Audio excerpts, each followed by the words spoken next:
Here's Chad Norton, the lawn doctor, with a tip for your lawn. Less snow this winter means a good chance of less water available this summer, putting more stress on your lawn. Now is the time to strengthen your grass before the heat arrives. Proper fertilization builds deeper roots and improves drought tolerance, leading to a healthier lawn this summer. Get ahead of the summer stress and schedule your lawn services with us today. Fertilizer, weed, and pest control. Call the Lawn Doctor at 753-LAWN or go to LawnDoctorCashValley.com. For more than a century, AM radio has evolved to meet the needs of our community. More than 80 million listeners depend on AM radio each month. AM radio is also the backbone of the emergency alert system, which keeps us safe in dangerous times. It's reliable, free, and public safety depends on it. Text AM to 52886 and tell Congress we need AM radio in cars. Message and data rates may apply. You may receive up to 4 messages a month, and you may text STOP to stop. This message furnished by the National Association of Broadcasters.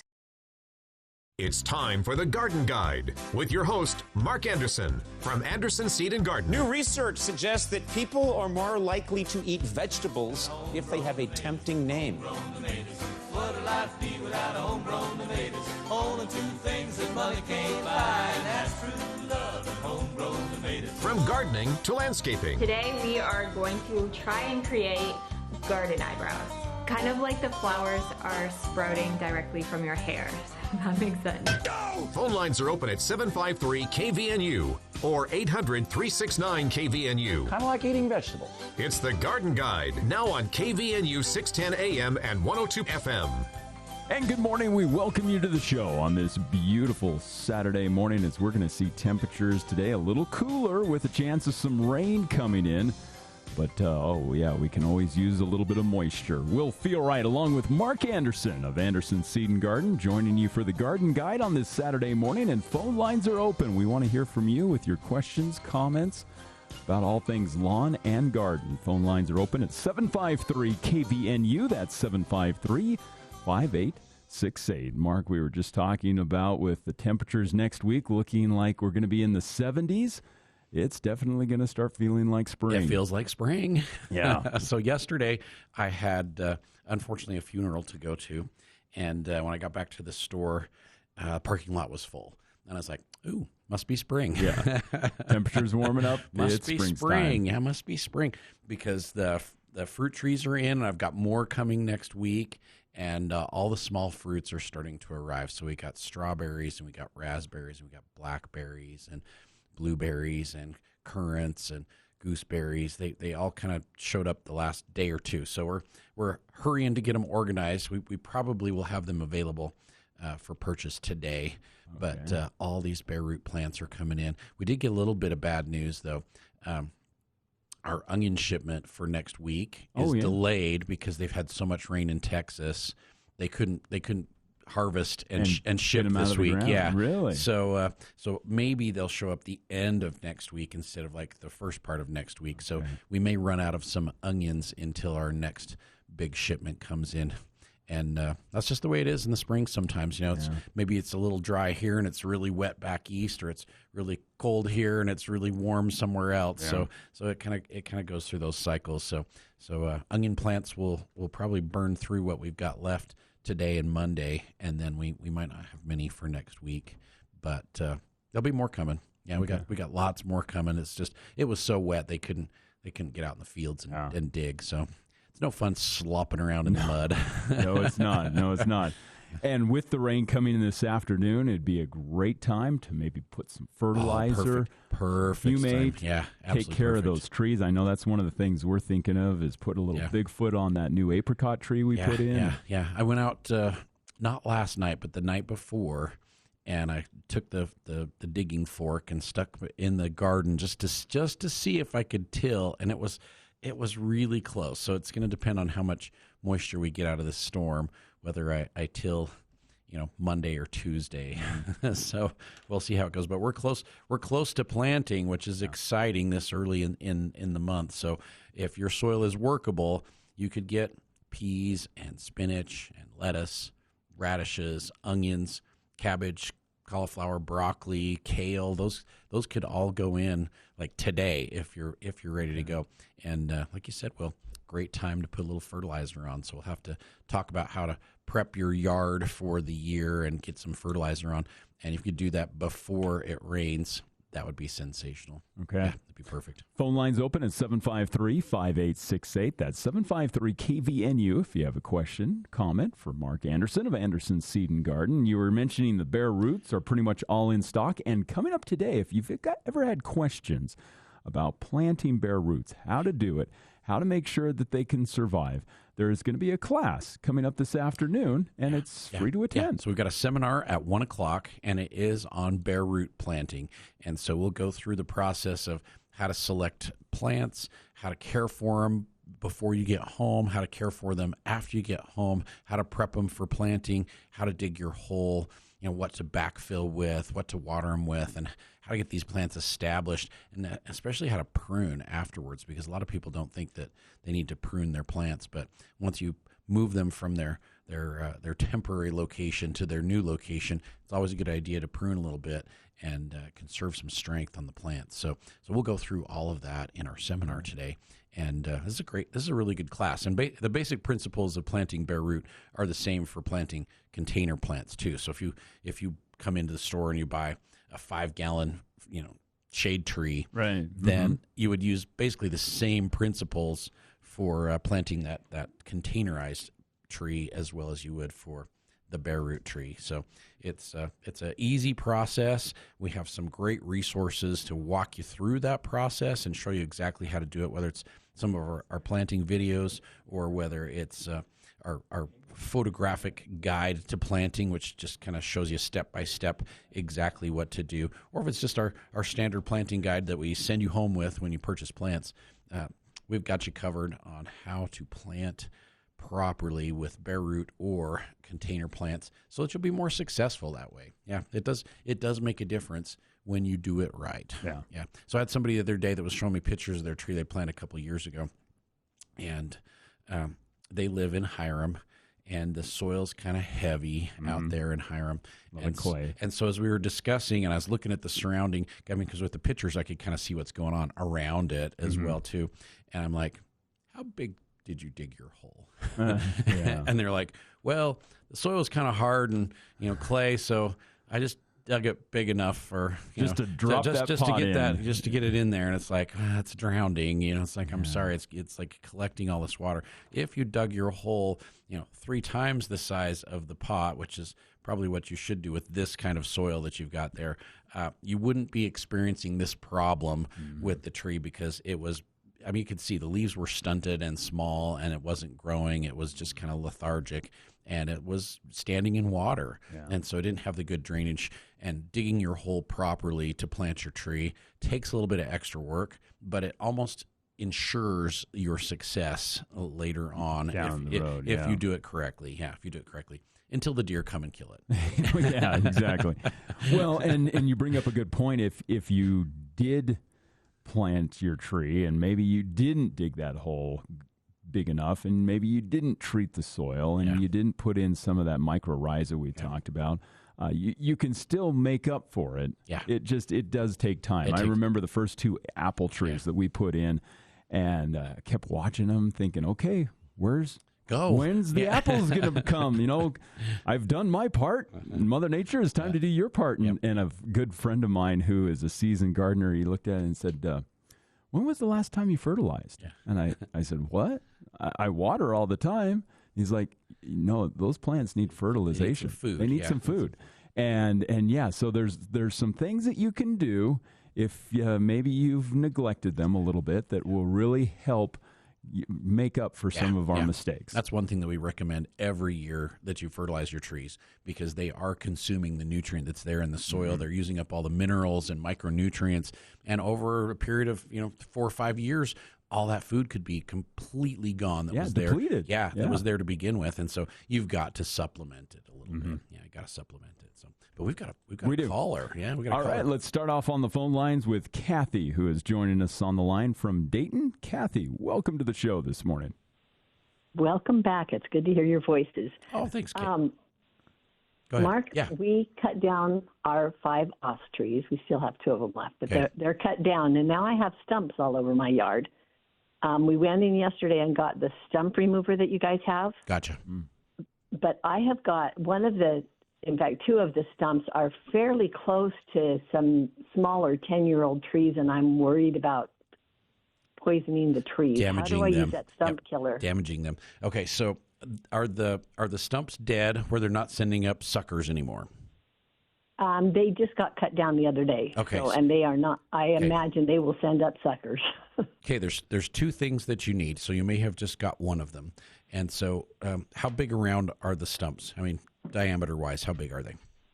Oh, a couple of them are huge. Yeah. Well, I think they're huge. Let's see, maybe I'd say 5 feet around. Oh, so they're pretty good size then. They're big trees. Yeah, okay.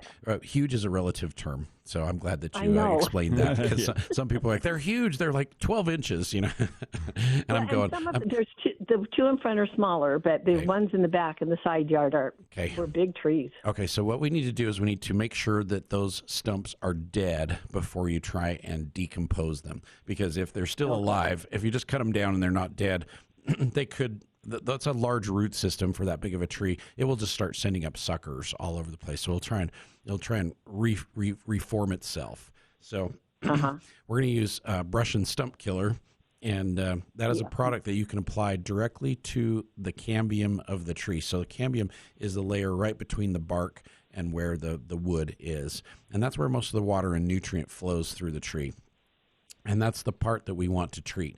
So if that tree's even if your smallest one is say 2 feet across, if you put the brush and stump killer right in the middle, it will never do anything because that's like the hardwood and it doesn't travel down through it. We want to treat the first inch all the way around the exterior of that stump and then go down the sides of the stump with the brush and stump killer, and it'll absorb it in and run it down into the root system and kill the root system out.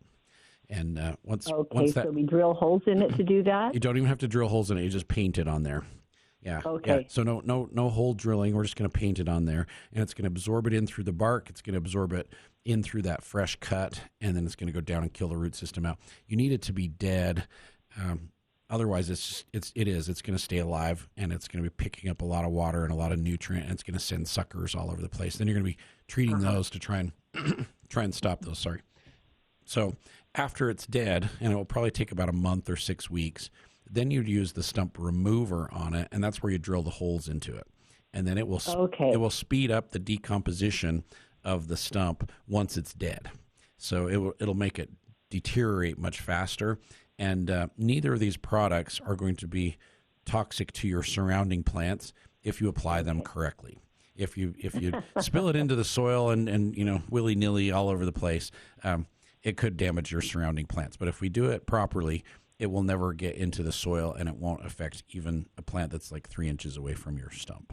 Okay. So do I paint it over the whole top of it or just around that edge? Just that first inch or two all the way around the edge.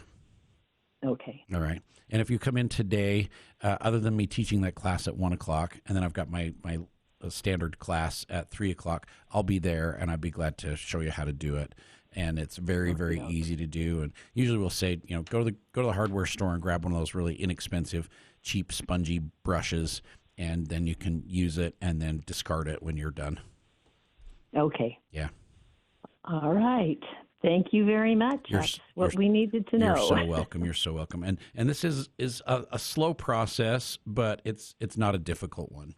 So it's fairly. And what's going to happen to the roots? I mean, it's huge roots all through the area. Are they just going to dry up and go away, or are we going to need to dig them out? Once you have this stump dead and we start to decompose the main part of the stump, the rest of the root system will start to decompose as well too. Okay. And it will take longer, and depending on how large the root system is, I mean, you could have mushrooms popping up where that root system is decomposing over time, but it won't take too long once we get it dead for it to start to decompose.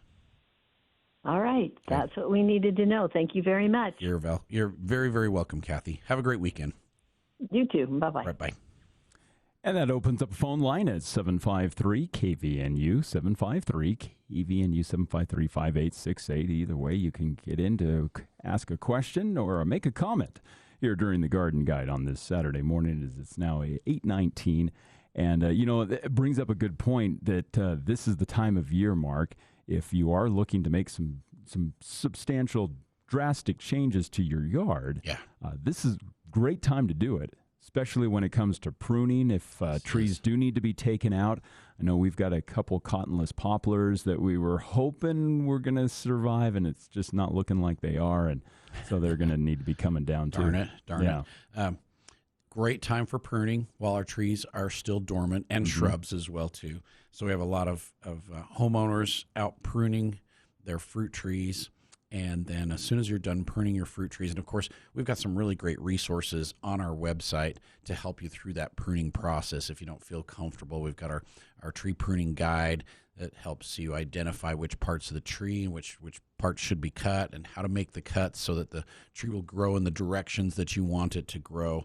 And we've got some videos on our website as well, too, that can kind of walk you through that process. But some great resources available to you on our website at andersonseedandgarden.com if you need some help or just a refresher on how to do the pruning.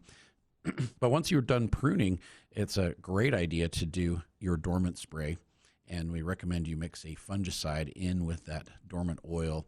And most of those oils are non-toxic. It's made from canola oil, mineral oil. It's very safe to use around other plants, and it suffocates insects and insect eggs that have wintered over from last year. And so by adding a disease control in with it, you can control insects and diseases that may have stuck around since last year and kill them or control them before they start to spread this year. So that combination is very effective, and it's inexpensive. It's easy to do.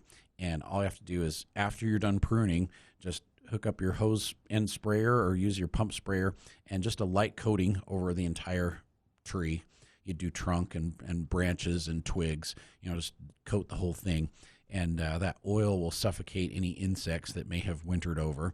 And the disease control will control any fungal spores or bacteria that's left over on the tree that may infect it this year and get things going. So it's kind of a very important spray that a lot of people don't do, but it's really helpful for the growing season. And pretty inexpensive, too, when you consider damage that could be done to your tree. That you have to fix later. That you have to fix later. So today might not be the best day to do the dormant spray. Right, if it's going to rain, But as soon as it's done raining, it looks like we've got a day or two of dry weather. That's a great time, especially when our nighttime temperatures are just barely freezing. It's okay if you've got some freezing temperatures, but when you make the application, we really want our daytime temperatures to be above 45 or 50 degrees when you make that application, and then you want enough time for it to dry before it gets cold and could freeze the liquid that's in there as well too. So very inexpensive, very easy to do, and essential for the health of your trees and shrubs. And Fertilome makes a great dormant spray. We use the high yield dormant spray. There's a horticultural oil. There's a lot of different options out there. And like I said, they're made from either a mineral oil or a canola oil or a paraffinic oil, and they are non-toxic and not going to damage any plants, not going to bother you. And then if you use some of our biofungicides, like Fungicide 5 from Fertilome, that would be sensational. The copper soap would be great as well, too. It's just a basic copper. And so, again, very low toxicity for people, very, very effective on controlling these diseases that could damage your trees for next year. And, I talked to a few people from time to time, and one neighbor of mine said one time, I don't know how to prune my trees, and so I'm just afraid that I'll do more damage than good. Yeah. And she had one particular apple tree that had just gone unpruned for years, and she invited us over, and it was massive. Limbs growing in every which direction. They were crisscrossing, and by the time we were done with that, it looked like we had just pretty much scalped it. But that tree in the last couple of years has just thrived. Yeah. And so a lot of times, you may think that you're doing too much, and you're actually doing just what the tree wants. Just right, yeah. So a lot of our customers, when they purchase bare root trees, they'll come in, they'll go through the selection, and they'll pick the one that they want.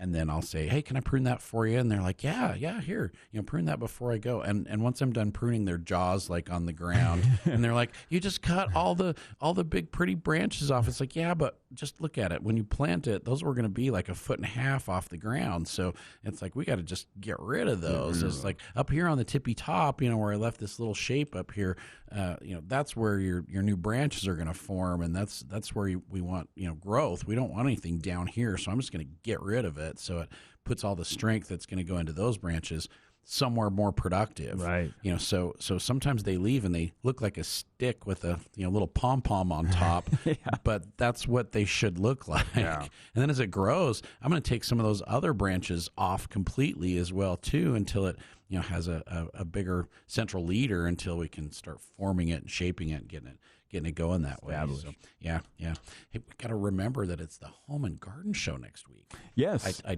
keep forgetting. Are we going to broadcast from out there again? We can. Right. That's always fun. It's always a lot of fun out at the Home and Garden Show. It's going to once again be at the Eccles Ice Center.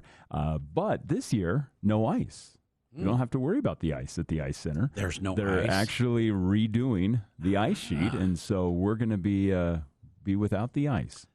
So your feet, after I was going to say, this will be the most comfortable show of all times, because usually I've got my thick boots on with my skiing socks, and then I've got some wool socks over that, and you're just like chilly all day. Yeah. For those who stand on that ice sheet for hours at a time, you definitely notice it. For those who walk through the garden show in years past, you're like, okay, maybe not really that much. Yeah, but by the end of the day, it's like that cold has penetrated into my toes, into my feet, ankles, halfway up my calves. Yep.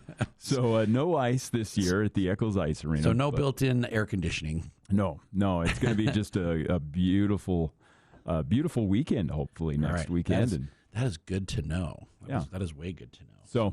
So yes, we will be bringing the show to you live from the Eccles Ice Arena, and of course we'll have all sorts of things to talk about with the Home and Garden Show, which Anderson Seed and Garden is once again the title sponsor. We do the sponsoring, yeah. Since we were talking pruning too, I believe the USU Extension is doing another pruning class, and I'm looking at my calendar. I'm thinking it's the 2nd of April.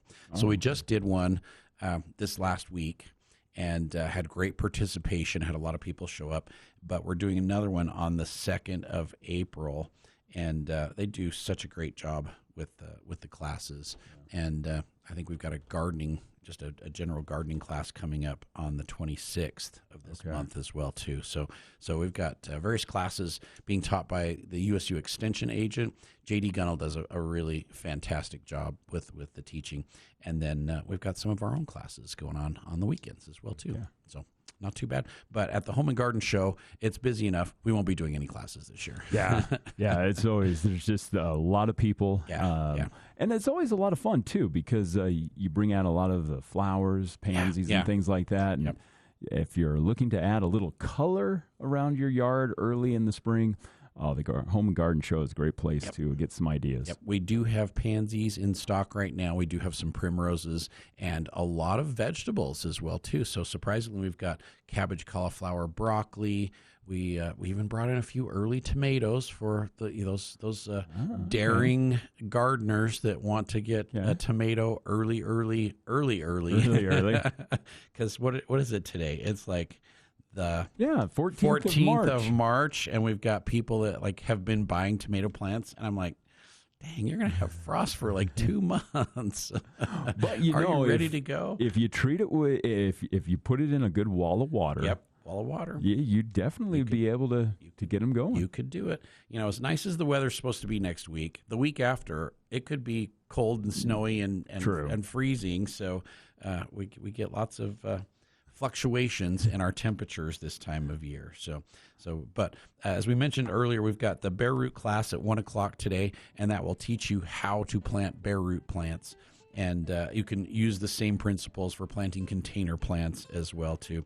But a lot of those bare root plants are here. So we've got bare root strawberries, raspberries, blackberries, currants, gooseberries, blueberries, and fruit trees, and more fruit trees coming next week. Grapes will be in next week as well too, and I think asparagus are going to show up next week as well. So we've got a lot of bare root plants and a lot of great things happening at Anderson's this weekend. So you should stop in and take advantage of the great weather. And like you said, we need to talk like how to prep the lawn to get things going, because we're right there. Our lawn program starts on St. Patrick's Day.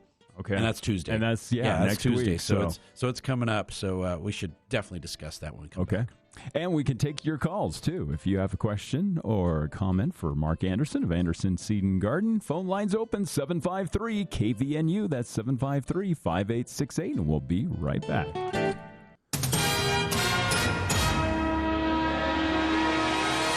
Top local stories here at the bottom of the hour. I'm Will Feelright, and starting off in men's college basketball, the Aggies are headed back to the Mountain West Tournament Championship as they beat Nevada 79-66 last night in the Thomas & Mack Center. Head coach Jared Calhoun after the game on how the Aggies performed. When we're getting out, we're running, we're fun to watch. Adlin Alameen, Mason, NJ, all those guys, they share the ball. Drake, one of the most unselfish point guards in the country. So the ball has energy with our team. And when you have energy, you like each other, you can go a long way. Despite both teams struggling from beyond the arc, each shooting just 4 of 19 from three-point range, Utah State were able to capitalize on the charity stripe, sinking 27 of 35 free throws. The Aggies also controlled the game's pace, outscoring the Wolfpack 20-5 in fast break points and securing a 38-35 rebounding advantage. Now, we'll have more from Coach Jared Calhoun and some of the players coming up as we get you ready for the championship game. Our pregame beginning at 3 with tip-off at 4, and then our postgame and Aggie call coming up immediately after. Meanwhile, authorities have identified the 36-year-old man who was fatally shot by a Riverton police officer during a traffic stop along I-15 in Draper earlier this week. Brandon Scott Markham died at an area hospital following the Tuesday shooting, which occurred just south of Bangor Highway. Now, officials announced his death earlier this week. Police said that Markham was sitting in the passenger seat of a vehicle when officers pulled it over. Now, during the stop, authorities noticed Markham had a handgun after refusing orders to surrender the weapon. An altercation ensued outside the vehicle, resulting in that officer shooting him. Now, Markham was subsequently airlifted to the hospital for treatment before succumbing to his injuries. Showers and thunderstorms in the forecast for today with these clouds, then warming up as we head into next week. Will Feelright, KVNU News. I'm Christine Lisi. One day after backing out of their blockbuster trade for Raiders pass rusher Max Crosby, the Ravens agreed to a deal with former Bengals defensive end Trey Hendrickson.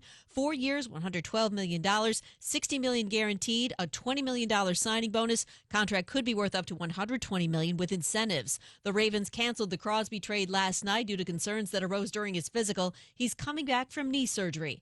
ESPN NFL analyst and former NFL quarterback Dan Orlovsky. Max Crosby is one of 3 or 4 people that ruin games. Trey Hendrickson's a great player, led the NFL in sacks 2 years ago. Great player. Max Crosby, I would tell you, when he's at his best, different level. I don't disagree that the Ravens now getting Trey Hendrickson and keeping that pick as for now, and if they can get a high-level interior offensive lineman with that pick in a much better overall, I don't want to say better, they're in a very strong place in comparison to where they were with giant question marks at some spots. Colts and quarterback Daniel Jones agreed on a 2-year, $88 million deal, $50 million fully guaranteed, $60 million guaranteed for injury. Jones, recovering from a torn Achilles, is expected to be ready for the start of the regular season. According to a memo obtained by ESPN, Giants co-owners Steve Laurie and Jonathan Tisch are requesting to transfer their stakes in the team to their children's trusts. If approved by the league's finance committee, Steve Laurie and Jonathan Tisch would no longer own any interest in the Giants. NHL Mammoth re-signed forward Nick Schmaltz to an 8-year, $64 million extension. He's second in scoring for a Utah team tracking to make the playoffs in its second season since moving to Salt Lake City. Baseball, Astros closer Josh Hader, dealing with biceps inflammation, will begin the season on the injured list. Hendrick Motorsports driver Alex Bowman will miss a second straight NASCAR race at Las Vegas Motor Speedway because of vertigo.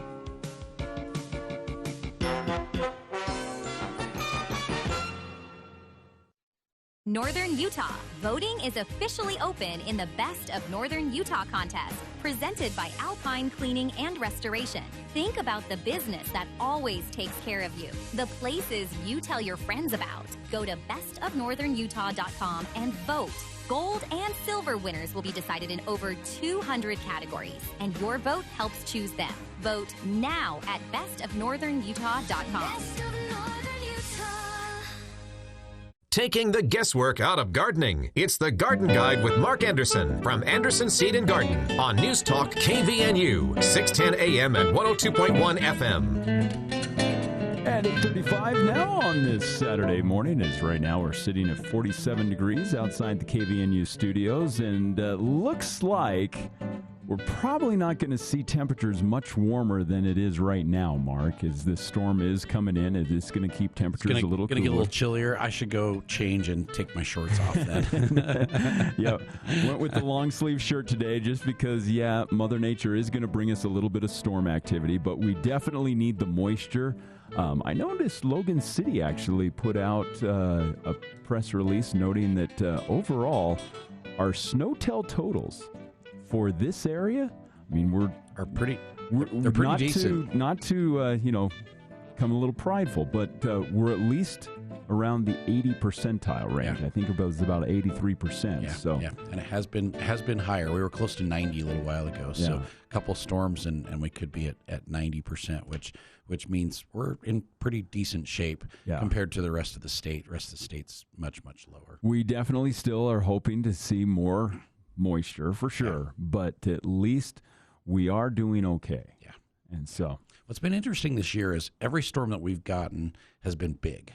Like they've just dumped a lot of moisture, and then we've had breaks where we didn't get much at all, and so we didn't have those little small storms, and we of course didn't have the cold to really get it to come in the form of snow. But I know we were hoping for a white Christmas this year with our white Christmas giveaway for Anderson's, and as much rain as we got on Christmas Day, we would have had 12 inches of snow. We would have had so much snow. We would have had 12 inches of snow. I felt it this year. I was just like, you know what? We're going to get it this year. We are totally going to get it this year. Yeah. And then I'm standing there on my deck watching the rain come down on Christmas, and I'm going, this is our 4 inches of snow right here. Yep, that was it. It was so disappointing. But we have received a lot of moisture, so that is the good thing. It just hasn't been in snow. And maybe we would have had 3 feet of snow on the ground right now if we had. So you never know.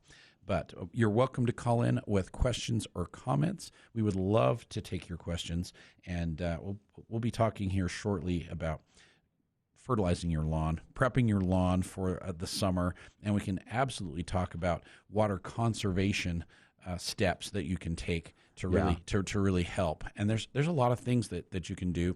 And we've been prepping at Anderson's with the lower snow totals just to be prepared and educate our customers what to do to really conserve on water, but still not sacrifice a great looking yard. So there's a lot of things you can do to drop your water usage by 30, 50, even 60 or 70% of what you're watering, and still keep your yard looking great. Yeah. And so there's a lot of things that we can do that are inexpensive and easy, and you start with the easiest things, and you just keep going until you run out of time or you don't feel comfortable doing it anymore. But it's amazing how drastic of a percentage change you can incur in your yard just by using best practices. Okay. Yeah, save a lot of water. All right. Well, let's go back out to the phone lines, and we can talk more about lawns coming up in just a minute. We have Marilyn joining us on the line from Wellsville. Marilyn, welcome to the show this morning. Hi. I sure appreciate it. I came into the store about 2 weeks ago because I was worried that I could see that the trees were starting to look like they were going to bud out, and I thought, oh my gosh, we're so ahead of ahead of things. Yeah. Right. And so I came in, and I had spoken with you, Mark, I think probably in the fall about what to do about the blight that come into our trees, and it was kind of a fungus that was worrying. It was getting after our little white bark trees, and so I bought the Fertilome fungicide 5. Okay. And I also bought the Bug Blaster. There we go. And I caught just the last part of what you were talking about, and I thought, dang it, sure, I should have gotten on the phone. I should have listened to the radio sooner. No, you're doing great. You're doing great. So now are you suggesting that these two can be used together and sprayed on? You could mix them together. And the Bug Blaster is a traditional contact insecticide, so it would kill any insects that are active that come in contact with it. But you could absolutely mix it with your disease control and then spray your trees with it. So what we were recommending before is what's called a dormant spray. And the dormant spray is just an oil-based spray. It's safe to use before the trees leaf out. It won't damage the trees at all. It won't hurt you, won't hurt surrounding plants or anything. But what it does is it puts a little thin layer of oil over the tree. And it will kill any insects or insect eggs that have wintered over from last year. So it's really effective on aphids and spider mites and scale and San Jose scale and things like that affect fruit trees. And then we recommend you put a disease control in with it also, like the fungicide 5 would be sensational. That would be great. And it will stop mildews and leaf spots, and it kills fire blight that has wintered over on the exterior of the tree, so it doesn't reinfect the trees through the blossoms later on. So there's some real advantages to doing a disease control and a dormant spray together at the same time. The Bug Blaster is great for all kinds of insects. It's kind of broad spectrum insecticide, box elder bugs and stink bugs and elm seed beetles. We use it for those, but it will work on aphids and mites and a lot of other insects as well too. So some of my homeowners, my gardeners, they will use the dormant spray and they will put a disease control in with it, and then they'll put a little bit of an insecticide like the Bug Blaster in with it also, just to make sure it takes care of all the insects. So you have basically what you need to do this. If you have a dormant spray, that's the only thing I would maybe add to your mix. Okay. Now, my concern was that we had borers that had gotten into the root system of the trees. Sure. And so that was why why the Bug Blaster? Very likely, very likely. And the borers tend to get into the trunk and into the crotches of the main branches. And so usually what we will recommend is during the dormant season, either late fall or early spring before the trees really leaf out, or after they've dropped their leaves in the fall, you do a bore application, and then you would treat the ground around the tree. So I'd mix it up in like a 5-gallon bucket, or do it in a watering can, so you can just pour it on the ground around the tree, but you want to get it on the trunk as well too. So some people will spray it with a sprayer, and others will just take it with the watering can and then just pour it on the crotches of the branches and just let it run down the tree, because as the borers become active and try and go back in the trees, if they come in contact with the Bug Blaster, it'll kill them before they get back into the tree. So they don't winter over inside the tree. They come out of the tree, and they'll hibernate on the ground or in those crotches of the main branches. And so if you can get them before they get back in the trees, you can save a year's worth of damage. Oh, that's great. Yeah. Okay. And then we would recommend you do that again sometime in May or early June. That's kind of when the adults are coming out of the trees and laying eggs and starting the process all over again. So usually we'll shoot for latter May, early June, and then another one end of June, first part of July, to try and control the borer adults and the newly hatched ones before they get back in the tree again. Okay, early May. Yep, you got it. Or June. Okay. Yeah, because this was not expensive, and it suggests you put a small amount in a gallon of water, Right. and then pour it in. Right, And right. yeah, we could do that again. You got it. Okay, and we're not too late now to do it. Oh, no, not at all. Perfect Okay, time. this is a good time. Yeah, timing is great. Today might not be the best day because it might rain Right. later With the today. rain, yeah. But after that rain Right. clears out next week, looks sensational. So Okay. Oh, that's so good to hear. All right. Good. Thank you. Thank you welcome. so much. have a wonderful weekend, Marilyn. Oh, you too. All right, thanks. Bye-bye. Bye. Thanks. 435-753-KVNU. That's 753-5868. If you have a question or comment for Mark Anderson of Anderson Seed and Garden. Yeah, really, Mark, there isn't really anything that you may not want to do right now. I mean, everything. Fertilizing, humate on your yard, taking care of your trees, starting to prune. Yeah. We did mention last week, probably a little early to start pruning roses and things like that. That's closer to the 1st of April. Yeah, So hold off on the roses. At least wait 10 days and see what happens. But I did humate on my lawn about 10 days ago, right before we got that last big storm. And it's greening up like crazy. It looks so good. I'm just like, maybe I'll have to mow next week. Well, with temperatures going into the 70s next week that we're looking at, I've been a little concerned that these fruit trees may start to blossom early. Right, but right. I was over in Brigham City Wednesday driving along the old fruit highway, and I was surprised.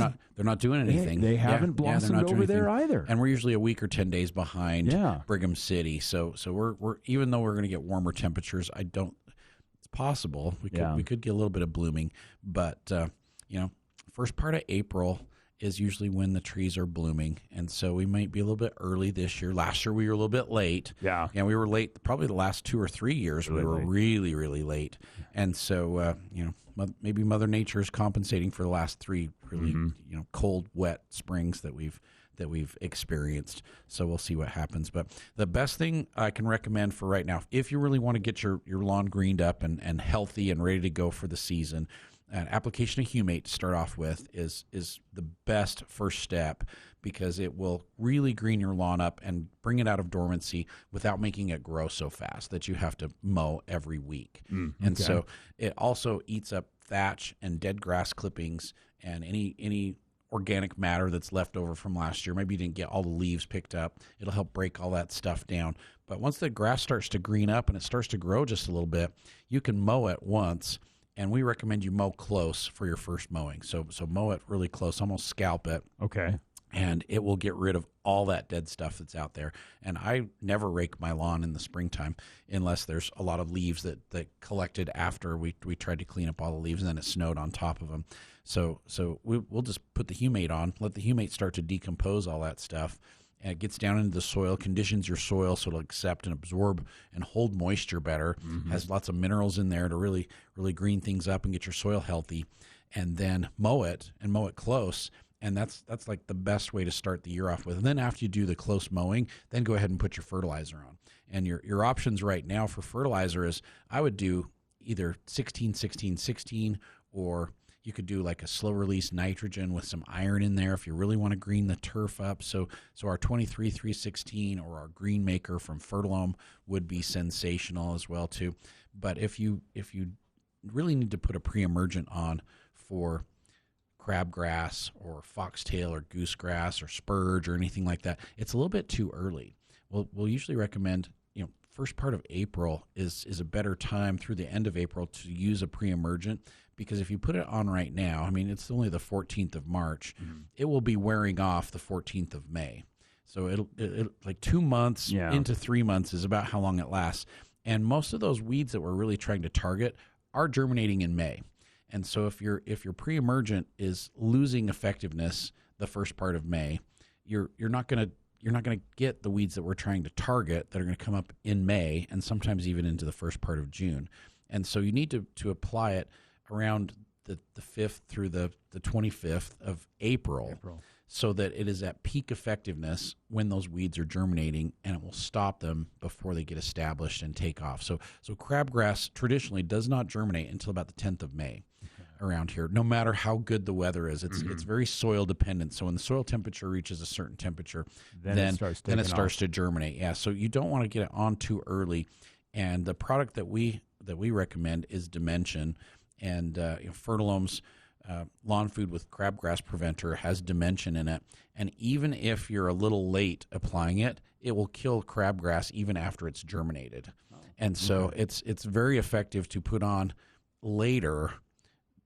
In fact, probably more effective to put it on later than to put it on too early, because it will still kill that crabgrass as it's germinated and is just getting established. It will still kill it, and so you're much more, you're really ahead of the game, waiting and putting on a little bit later. Yeah, so even if the weather just turns amazing and the soil warms up and some of these weeds really start to germinate, it's going to kill your crabgrass even after it's germinated. Okay. Yeah, so good way to do that. So with this storm coming in, get that humate on. If you do want to put a fertilizer on, do a slow release nitrogen with a high iron. So we're talking Greenmaker from Fertilome 23-316. Let Mother Nature water it in. In a week or two, go ahead and mow your lawn nice and close. Drop that mower down low, and you'll be in great shape to start the year off with by the first part of April. Just in time for Easter egg hunting. Yeah. Exactly. Plenty of grass to hide the eggs in. Yeah. Now, if you want to get a good jump on tree pruning, we were talking about tree pruning earlier on. Okay, there are a few easy steps when it comes to fruit trees and other trees to be able to prune and make sure that they are able to take off. As we start to get into the warmer months, too. Yeah. So I've got a lot of mature trees and some new trees as well, too. And I pruned all my new trees this last week. And I always start by taking out the largest things first that need to go. So we took a couple big branches out that were just kind of redundant. There were like multiple big branches all together. It's just like, all right, we got to pick the best one and take the other one out because they're just going to grow into each other if we leave it. Yeah. So we'll look first for anything that's dead, damaged, diseased, or broken. And that does happen through the wintertime. You get wind storms and heavy snow. It will do some damage. So look for those damaged things and get that cleaned up first. And then we'll start looking for larger branches that look like they're going to cross over, they're going to rub up against another branch, or they're just going to grow into each other. And sometimes we'll just look at the trunk and go, okay, we've got nice separation and distribution of branches here, but there's 4 branches all together right in this one cluster. Right. It's like, let's get rid of 2 or 3 of those. Balance it out. Yeah, and then allow the best one to continue to grow. And there's been times where I've started cutting some of those branches out, and then I noticed some damage on another one. It's like, it's a good thing I didn't take all those out because, that one really needs to come out. I thought that was the best one, but, it's tough to really make mistakes that are going to permanently damage the tree. The tree's always going to put new growth out, and it's always going to replace what you have taken off. And in many cases, by picking the right branches to keep and getting rid of the stuff that is just excess growth, it will put more growth and more strength back into the branches that we're trying to encourage, and also into the fruit that we're trying to encourage as well too. So it's critical that you prune every year, get rid of water sprouts, get rid of damage, get rid of diseased branches, get rid of things that are growing into each other, crossing over, growing back into the center of the tree.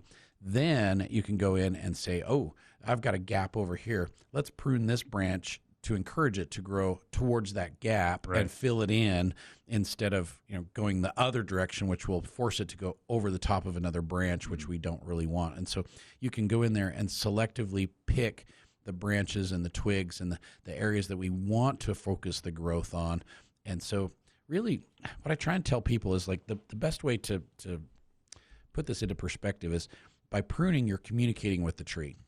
You're telling it, I need you to grow this way instead of haphazardly and growing all over the place. Yeah. So really it's your opportunity to communicate with the tree and say, look, you're growing great. In fact, you probably grew too much.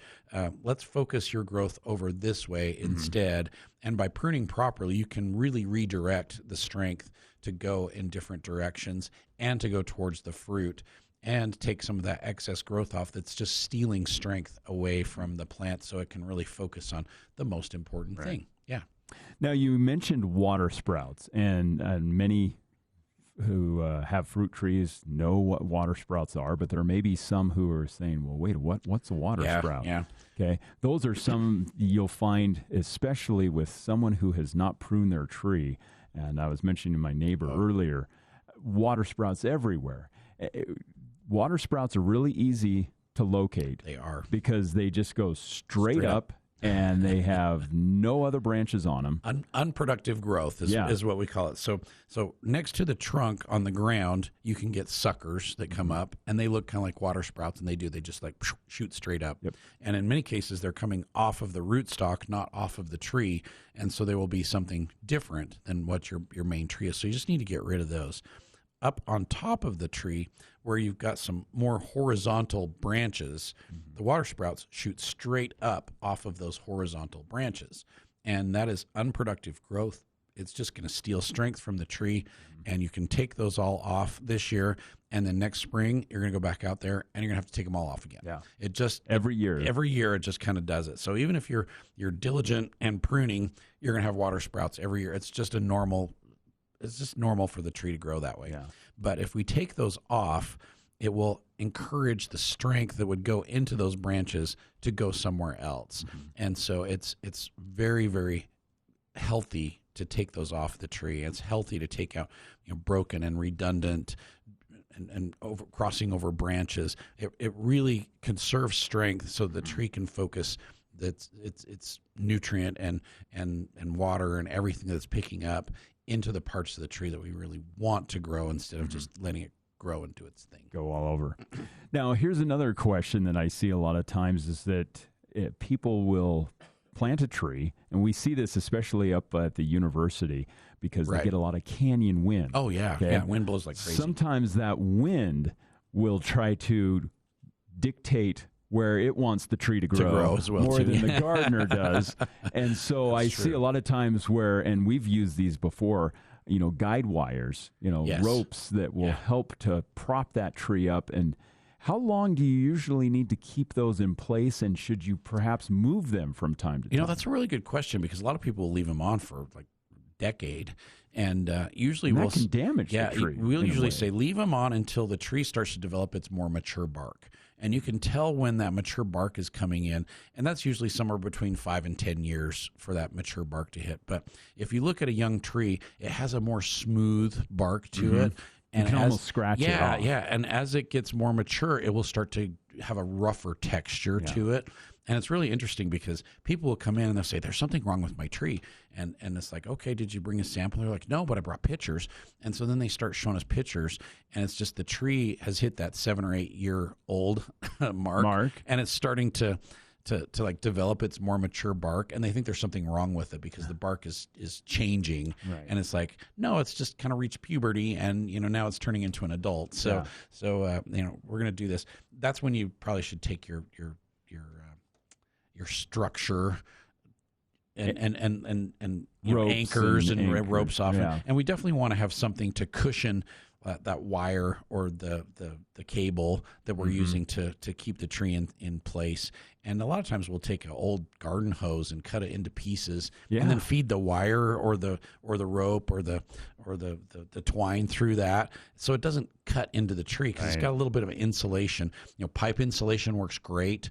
I've seen a lot of people just go to Home Depot or whichever hardware store you choose to go to and just buy some of that pipe insulation. It comes in like 3 or 4 foot lengths and just cut it into pieces. It's nice thick foam, and you can just run your guide through that, and it keeps it from biting into the tree. Okay. And so it will protect the tree, and then you can use whatever anchors you need to put that to keep that in place. That could be fence posts. It could be concrete anchors. I mean, there's just a whole bunch of different things you can use to anchor those trees in. But it is good, especially if you live in a windy area, to give them some support and some strength. And we have lots of devices to help with that. And it's kind of important. Otherwise, your tree grows crooked. Okay. Well, a quick reminder, today we have the bare root fruit tree well, it's just all bare root plants. If you want tips on how to plant bare root plants, head over to Anderson Seed and Garden today. 1 o'clock. Okay. 1 o'clock. 1 o'clock for that free Home and seminar. Garden show next weekend. Yes. So Friday, our hours are what? 9 until... Oh, no, it's 10 until 7. Yeah, 10 until 7 on Friday, and then 9 until 6 on Saturday. And it is a blast. And if there's no ice, it's going to be so much more comfortable. Exactly. I can almost hardly wait.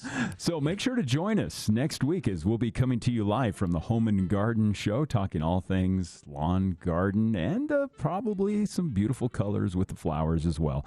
That'll be next week, and so join us then. And if you missed a part of the show, you can go back to kvnutalk.com and check out the podcast library. As our world changes, we'll keep you up to date. News Talk KVNU Logan, 102 FM, 610 AM, the voice of Northern Utah.